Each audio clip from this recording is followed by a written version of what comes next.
Pourquoi les gens disent souvent que les prophètes ont un problème avec la colère? Pourquoi les gens disent souvent cela?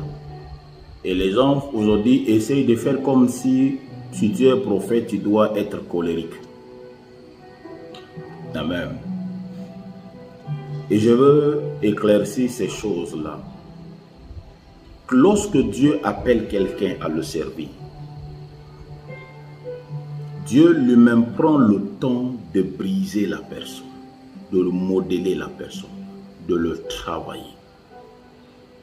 Quand Dieu appelle une personne, il le modèle et il le travaille. Alléluia. Il le modèle, il le travaille, afin qu'il l'utilise pour le but pour lequel il a appelé. Dans le cas des prophètes, il y a des prophètes qui sont nés. Il y a des gens qui sont nés déjà avec une certaine capacité. Alléluia. Maintenant, l'onction du Saint-Esprit vient simplement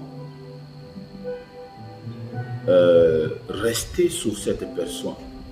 Maintenant, beaucoup de gens pensent que quand quelqu'un dit qu'il est prophète, alléluia, quelqu'un dit qu'il est prophète, il est automatiquement parfait. Parce qu'il y a des gens que Dieu les a appelés à le servir, ils ont un appel dans leur vie, ils ont une certaine capacité spirituelle en eux, mais qui ne sont pas réellement convertis. Il y a des prophètes qui ne sont pas convertis.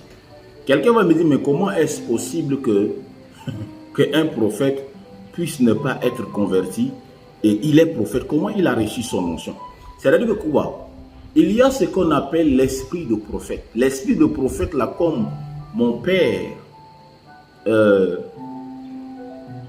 Joël Francis Tato dit, c'est-à-dire qu'il y a des esprits, des gens qui naissent déjà avec un esprit de prophète. C'est-à-dire que leur esprit est configuré différemment.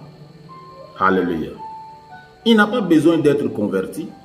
Maintenant, lorsqu'il grandit, c'est pourquoi un prophète, lorsqu'il donne sa vie à Jésus-Christ et qu'il vient à l'église et on identifie, c'est pourquoi le problème de certaines églises de réveil, là, quand un frère est à l'église, il commence à être un peu sérieux et le prophète dit que je vois un appel dans ta vie, tu as un appel de prophète. Et on prend cette personne, individu qui n'est pas converti là, on le forme et on le oint.